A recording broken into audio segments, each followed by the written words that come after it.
محب وطن شہری ویسے ہی تعاون کرتے ہوئے ایک کمرہ دینے میں آڑ نہیں محسوس کرے گا۔ اگر کوئی نہ مانے تو اسے دھمکی دی جا سکتی ہے کہ حکومت قانونی طور پر زبردستی بھی یہ گھر لے سکتی ہے، جو غلط نہیں، اور اسے افشائے راز یا اس مسئلے پر اظہار رائے کے سنگین نتائج اور سخت سزا سے خوفزدہ کر کے خاموش رہنے پر مجبور بھی کیا جا سکتا ہے۔ جس ٹیم میں چودھری دلاور جیسے ایکٹر ڈائریکٹر ہوں وہ ہر ڈرامہ کر سکتی ہے۔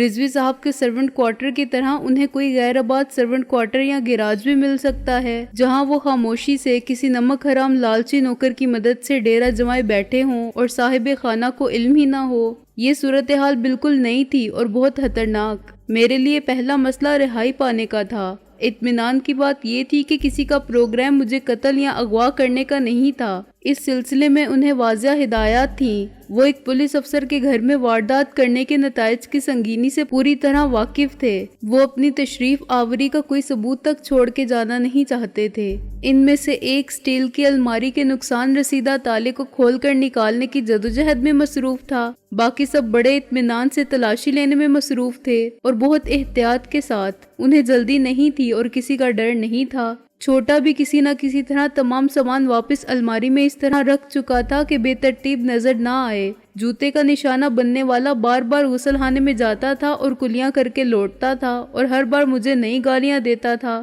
تمہاری بتیسی اب تیسی رہ گئی ہے، میں نے فرش پر پڑے پڑے کہا۔ اگر تم منہ بند رکھو تو کچھ پتہ نہیں چلتا، اس لیے اب تمہارے لیے بہتر یہی ہے کہ جتنی گالیاں دینی ہیں دل ہی دل میں دو۔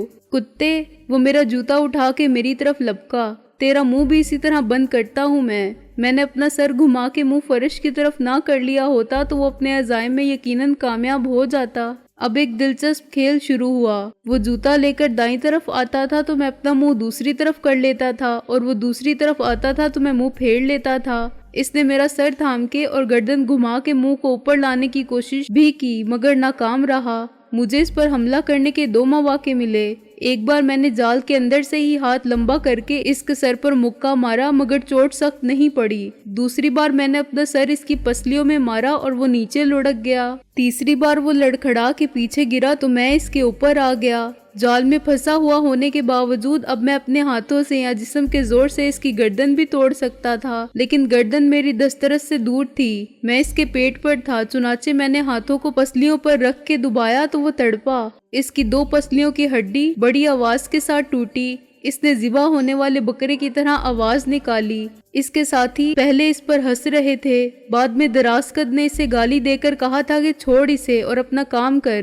اب وہ کام چھوڑ کر لپکے۔ تو بھی کیا یاد کرے گا، میں نے اسے گالی دے کر کہا۔ اچھا بھلا ثابت اور مکمل آیا تھا، 2 دانت، منگنی اور 2 پسلیاں۔ میرا جملہ مکمل ہونے سے پہلے میرے سر پر کوئی چیز پڑی۔ ضرب اتنی شدید تھی کہ میری آنکھوں نے دن میں تارے دیکھ لیے، پھر تارے غائب ہو گئے اور دن کی جگہ رات رہ گئی۔ جب مجھے ہوش آیا تو وہ جا چکے تھے، مجھے دستوں پابستہ چھوڑ کے۔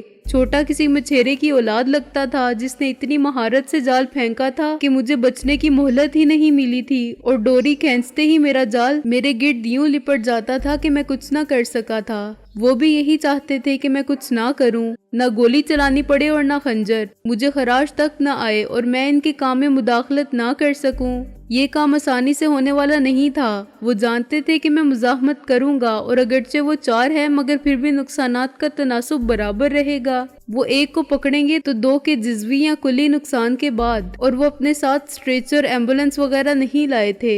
اس کے باوجود میں نے ایک کا حلیہ اور مستقبل خراب کر ہی دیا تھا۔ وہ اسے اٹھا کر لے گئے ہوں گے اور اب یہ اوپر والوں کی اور اوپر والے کی مرضی کہ اس بدبخت کا شکستہ اعضاء کی مرمت کے بعد زندگی سے اور منگیتر سے پرانا رشتہ استوار رہے، یا اس کی دنیا میں ضرورت اور قدر و قیمت ختم ہو گئی ہو تو اسے دریابرد کر دیا جائے۔ کرائے پر ایسی مہمات سر کرنے والوں کو زندگی اور موت کا جوا تو کھیلنا ہی پڑتا ہے، اور جیسا کہ انگریزی میں کہتے ہیں کہ یہ لوگ قابل خرچ ہوتے ہیں، یعنی اٹھ گئے تو اٹھ گئے، ہزاروں اٹھ جاتے ہیں۔ کاغذ کے روپے بھی، ایسے روپے سے ملنے والے بھی، ان کی جگہ ایک ڈھونڈو 1000 ملتے ہیں۔ اتنا تردد کون کرتا ہے کہ ٹوٹ پھوٹ جانے والوں کے علاج معالجے پر مزید خرچ کرے؟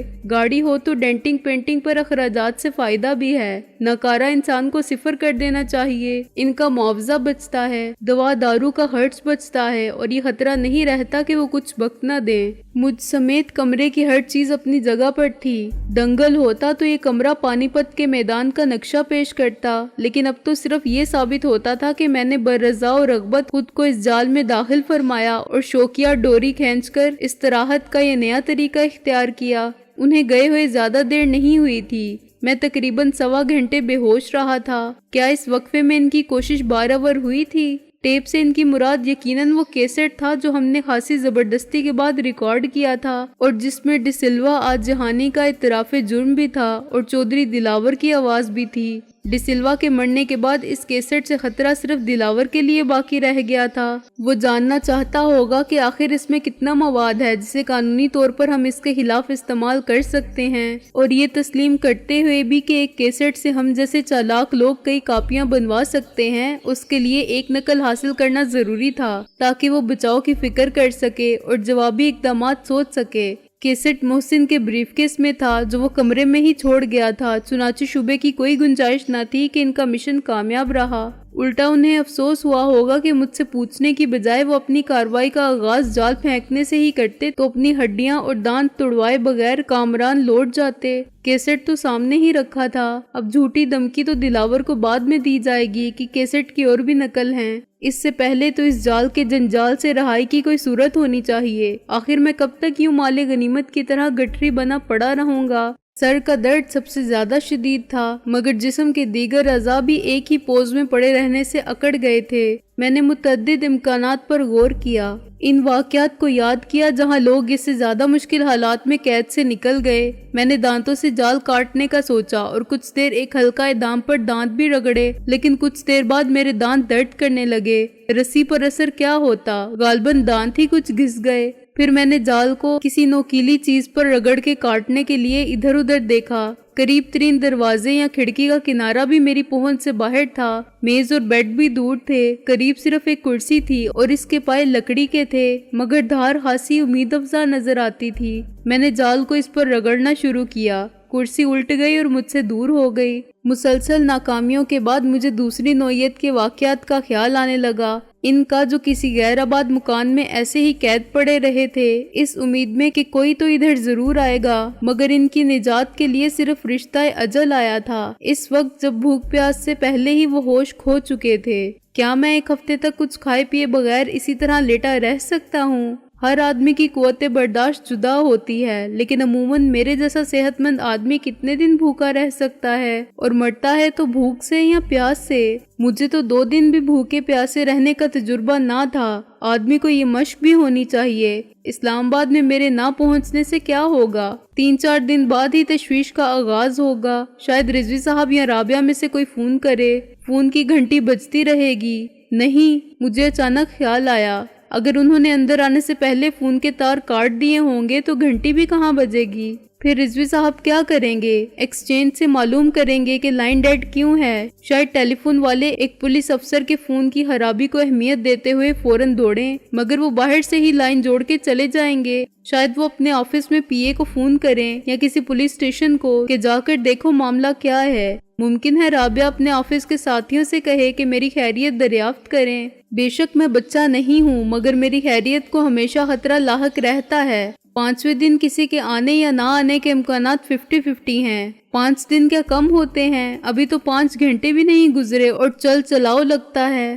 نہ جانے کیا چیز تھی جو مسلسل میری پسلیوں میں چبھ رہی تھی۔ میں نے پہلو بدل کے اس کو ہٹانے کی کوشش کی اور میرے ہاتھ میں لائٹر آ گیا۔ صدمے سے میرا برا حال ہو گیا۔ وہ لائٹر ایک میڈل تھا کہ کرۂ ارض پر میرا شمار ان میں کیا جا سکتا ہے جو احمق درجہ اول ہوں، عقل ہونے کے باوجود بر وقت اس کا استعمال نہ کر سکتے ہوں اور خود کو عاقل خان سمجھتے ہوں۔ لائٹر شاید اس دنگل کے دوران میں جیب سے باہر گر گیا تھا جس میں میرے حریف کی 2 پسلیاں ٹوٹی تھیں۔ میں نے لائٹر کو روشن کیا اور چند سیکنڈ اس کے ننھے سے شعلے کو گھورنے میں ضائع کیے۔ پھر میں نے شعلے کو جال کے پھندے سے چھوا، نائلون پگھل کے جل گیا، ایک حلقہ پھیل کر 2 حلقوں کے برابر ہو گیا، پھر 2 کی وسعت 4 کے برابر ہوئی۔ چند منٹ بعد جال فرش پر پڑا تھا اور میں کھڑا ہو چکا تھا۔ آہستہ آہستہ میری کمر سیدھی ہونے لگی۔ میں نے کرسی کو سیدھا کیا اور اس پر بیٹھ گیا۔ کچھ دیر بعد جب میرے ہاتھوں پیروں میں دوران خون بحال ہو گیا اور میری جسمانی صلاحیت کا گراف کچھ اوپر اٹھا تو میں ہمت کر کے کرسی پر سے اٹھا اور شرابی کی طرح ڈولتا کچن کی طرف گیا۔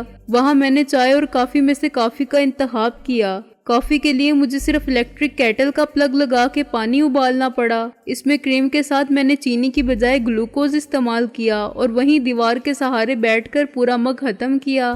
تھوڑی سی ورزش کے بعد میں بالکل ویسا ہی ہو گیا جیسا جال میں پھنسنے سے قبل تھا۔ اندر جا کے میں نے سب سے پہلے تو محسن کا بریف کیس دیکھا۔ حسب توقع کیسٹ اس میں نہیں تھا۔ اس میں کوئی ایسی بات تو نہ تھی جس سے ہم دلاور کو سر کے بل آ کے اعتراف شکست پر مجبور کر سکتے، مگر کیسٹ ایک ٹرمپ کارڈ تھا جس سے ہم دلاور کو خوف میں ضرور مبتلا رکھ سکتے تھے۔ اب تک وہ کیسٹ سن چکا ہوگا اور شاید اس پر طلبہ خانہ، ہارمونیم والے اور سارنگی خان تانپورے والے اقوال اور ہم نوا کی آواز میں کوئی قوالی بھی ریکارڈ کر چکا ہوگا۔ اچانک مجھے ایک اور خیال آیا۔ میں رضوی صاحب کے مطالعے کے کمرے میں گیا اور سب سے نیچے والی دراز کھینچ کر دیکھی۔ اس میں سے وہ فائل بھی غائب تھی جو ہمیں مرحوم غلام علی نے لا کر دی تھی۔ اس نے یہ ہرگز نہیں سمجھا تھا کہ وہ اپنے محسن اور مربی وزیر خان کے احسانات کا بدلہ چکا رہا ہے اور یہ فائل ان احسانات کی قیمت ہے، مگر اس فائل کے ساتھ ہی اسے جان بھی دینی پڑی تھی۔ چنانچہ وہ قرض تو ادا ہو گیا تھا جو وزیر خان پر واجب الادا تھا اور اب الٹا میں اس کا مقروض تھا۔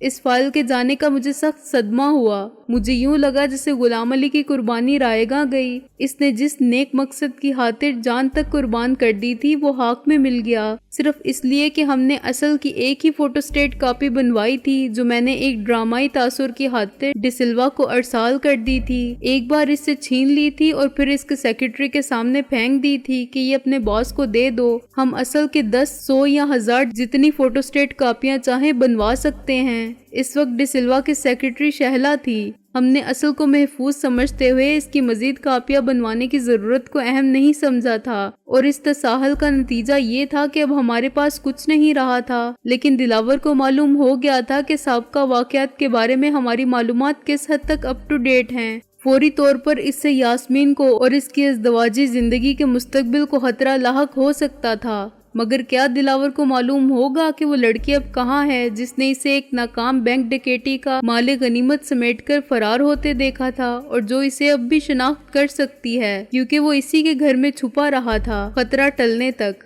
اب وہ پھر خود کو خطرے میں محسوس کرے گا۔ اگر اسے علم ہوا کہ وہ لڑکی نسبت روڈ پر رہتی ہے تو وہ ہمیشہ کے لیے اس خطرے کو ختم کر دے گا جو یاسمین کے وجود سے وابستہ ہے، مگر یہ کام تو وہ پہلے بھی کر سکتا تھا اور یقیناً کر چکا ہوتا۔ نہیں، اسے نہیں معلوم کہ یاسمین کہاں ہے، تاہم میرے لیے ضروری ہو گیا تھا کہ میں یاسمین کو خبردار کر دوں، لیکن اس سے بھی پہلے میرے لیے ضروری تھا کہ میں غیر قانونی طور پر رضوی صاحب کے گھر میں داخل ہونے، خانہ تلاشی لینے والے اور مار پیٹ کرنے والے مجرموں کے خلاف قانونی کارروائی کروں اور یہ معلوم کروں کہ دروازے پر پہرا دینے والے گارڈ کا کیا حشر ہوا۔ اس کی ایک سیدھی صورت یہ تھی کہ میں رابعہ کی گاڑی لے کر جاؤں اور پولیس اسٹیشن پر واردات کی رپورٹ لکھوا دوں۔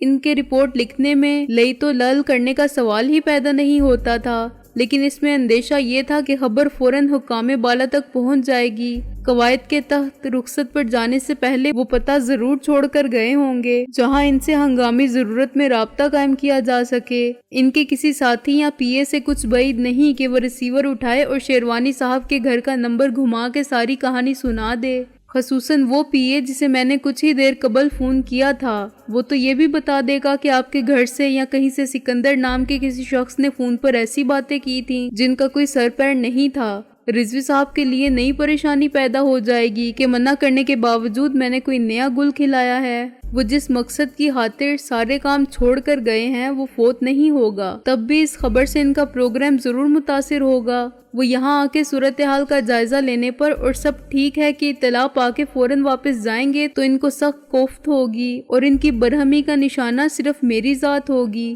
میں نے محسوس کیا کہ میری قوت فیصلہ میرا ساتھ نہیں دے رہی ہے۔ میں عبدالودود منظر سے مشورہ کر لیتا مگر وہ نہ جانے کس کورٹ میں تھا، چنانچہ اس سے رابطہ محال تھا۔ پھر مجھے اکرام شیخ کا خیال آیا، کیوں نہ میں اسے بلا لوں اور اسے تمام واقعات بتا دوں، پھر جیسا مشورہ وہ دے وہی کروں۔ ایک مرتبہ پھر میں نے ڈائریکٹری دیکھی اور تھانوں کی طویل فہرست میں سے اس کا نمبر تلاش کیا۔ ڈائریکٹری میں ابھی تک سابق SHO کا نام درج تھا، جس کے بارے میں حشمت خان نے ارشاد کیا تھا کہ اسے ایک معمولی سی بات پر لائن حاضر کر دیا گیا تھا۔ معمولی بات یہ تھی کہ اس نے تفتیش کے دوران میں ایک آدمی پر اتنا تشدد کیا تھا کہ وہ مر گیا تھا، مگر پولیس کے نقطۂ نظر سے یہ واقعی معمولی بات تھی اور اس کی یہ سزا بہت بڑی تھی کہ اسے لائن حاضر کر دیا گیا۔ اور بس تشدد سے موت واقع ہونے کے واقعات تو عام تھے، لیکن ملک کی تاریخ میں ایسا واقعہ ایک بھی نہیں تھا جب کسی تھانے دار پر قتل عمد کا کیس بھی بنا ہو۔ ریسیور حشمت خان نے اٹھایا۔ اوئے لگا اس کے چھتر، اس نے درمیان میں ایک گالی دے کر کہا، مگر یہ بات اس نے مجھ سے نہیں حاضرین و ناظرین سے کہی تھی اور ان کے بارے میں کہی تھی جو زیر تفتیش تھے۔ ہاں جی، اس نے یوں کہا جیسے میں نے دخل در معقولات کر کے اس کھیل کا مزہ کرکرا کر دیا ہے جس میں وہ پوری دلچسپی کے ساتھ مصروف تھا۔ مجھے سید اکرام شیخ صاحب سے بات کرنی تھی۔ میں نے اپنا نام بتانے سے گریز کرتے ہوئے کہا، تو کر لینا شام کو جب وہ ڈیوٹی پر آئیں۔ اوئے تیرا تے پیو بھی سنے گا۔ اس نے ریسیور رکھ دیا۔ یہ آخری جملہ پھر میرے لیے نہیں تھا بلکہ کسی ایسے شخص کے لیے تھا جو اعتراف جرم پر آمادہ نہ تھا۔ میں نے پھر نمبر ملایا۔ حشمت خان، میں نے آواز بدل کے سخت اور افسرانہ لہجے میں کہا۔ پس منظر میں مجھے چھتر بازی اور فریاد و فغاں کا ملا جلا شور صاف سنائی دے رہا تھا۔ یس یس سر، حشمت خان نے محتاط ہو کے کہا اور شاید اشارہ کیا کہ انٹرول شور یکلخت تھم گیا۔ بھائی میں رؤف ہوں، ہیڈ کوارٹر سے۔ میں نے حتی الامکان اس کی نقل اتاری۔ SSP کا PA، کون کون حاضر ہے؟ سب ہیں جناب، حکم فرمائے میرے لیے، ہم بھی خادم ہیں۔ میر محمد کو بلاؤ، میں نے کہا۔ مجھے معلوم تھا وہ اکثر موجود نہیں ہوتا، اور وہ نہیں تو اس کے لڑکے شیخ کو۔ میر صاحب تو جائے واردات پر گئے ہیں، نقص امن کی رپورٹ ملی تھی۔ اکرام شیخ کی ڈیوٹی نہیں ہے، کوئی ضروری بات ہے تو اس کے گھر فون کر لیں۔ حشمت خان نے شرافت سے کہا۔ اس کے گھر میں فون ہے؟ میں نے کسی قدر حیرانی سے کہا۔ ASI کے گھر میں؟ اجی رؤف صاحب، سب پیسے کے کھیل ہیں۔ حشمت خان نے گول مول بات کی اور یہ نہیں کہا کہ وہ کھاتے پیتے گھر کا لڑکا ہے۔ جمعہ بھی 8 دن بھی نہیں ہوئے نوکری کو۔ آپ نمبر لکھ لیں۔ بھائی حشمت خان، میں نے نمبر نوٹ کر کے کہا، تمہارے خلاف بڑی لمبی رپورٹ آئی ہے۔ اوپر والے بہت خفا تھے کہ یہ کیا چکر ہے۔ پہلے والی رپورٹیں کہاں ہیں؟ پہلے والی؟ حشمت خان کی مری مری آواز آئی۔ کس نے کی تھی؟ وہ گالی دیتے دیتے رک گیا۔ یہ تو اب تفتیش ہوگی تو معلوم ہوگا، تم ذرا محتاط رہو، میں نے کہا اور ریسیور رکھ دیا۔ اتنی بات حشمت خان کی نیندیں اڑانے کے لیے کافی تھیں۔ اب وہ تفتیش وغیرہ چھوڑ کے اپنے خلاف ہونے والی تفتیش کے چکر میں پڑ جائے گا۔ اگر اس نے رؤف سے پھر بات کی تو رؤف اس سے زیادہ پریشان ہوگا کہ یہ آج کون میرے نام کے اور میرے پیچھے پڑ گیا ہے۔ اس کنفیوژن کا تصور کر کے میں بے اختیار ہنسا جو بعد میں پیدا ہوگا۔ حشمت خان پر حقیقت واضح ہوگی تو وہ پٹاخے کی طرح اچھلے گا۔ میں نے اکرام شیخ کے گھر فون کیا جو کسی خاتون نے اٹھایا۔ 2 منٹ بعد اکرام شیخ کی آواز سنائی دی۔ یار شیخ، میں نے کہا، میں بدبخت سکندر بخت بول رہا ہوں، تم کیا کر رہے ہو؟ میں دوپہر کے کھانے کا انتظار۔ وہ بولا، خیریت؟ خیریت؟ میں تو اس لفظ کے مفہوم سے بھی ناآشنا ہوتا جا رہا ہوں۔ میں نے کہا، تم ایسا کرو، یہاں آ جاؤ ضامن رضوی صاحب کے گھر، مجھے تم سے ایک انتہائی اہم بات کرنی ہے جو میں کسی اور سے نہیں کر سکتا۔ کھانا ہم دونوں باہر کھائیں گے۔ کیوں، گھر میں دال پکی ہے کیا؟ وہ بولا، گھر میں میرے سوا کوئی نہیں، سب اسلام آباد گئے ہوئے ہیں۔ میں نے کہا، میں آ جاتا لیکن مسئلہ وہی ہے، یعنی یہاں عجیب اور ہنگامی صورتحال پیدا ہو گئی ہے، تم سے مشورہ کیے بغیر میں کوئی قدم اٹھانا نہیں چاہتا۔ اچھا، وہ کچھ توقف کے بعد بولا، میں 20 منٹ میں پہنچ رہا ہوں، زندہ تو ملو گے نا؟ آگاہ اپنی موت سے کوئی بشر نہیں، میں نے ڈرامائی لہجے میں کہا۔ سامان 100 برس کا ہے، پل کی خبر نہیں، اور فون رکھ دیا۔ 20 منٹ تک میں کمرے میں ٹہلتا رہا اور ہر ایک منٹ لاک کردہ دروازے کی طرف دیکھتا رہا۔ آخر سنتری کہاں گیا؟ یہ سوال گیٹ دیکھ کر میرے ذہن میں آیا۔ گزشتہ شب کی ہی بات ہے کہ میں نے اسے بے حد مستعد کھڑا دیکھا تھا، اور صبح جب رضوی صاحب جا رہے تھے تو اس نے رضوی صاحب کو ایک زبردست سلوٹ جھاڑا تھا۔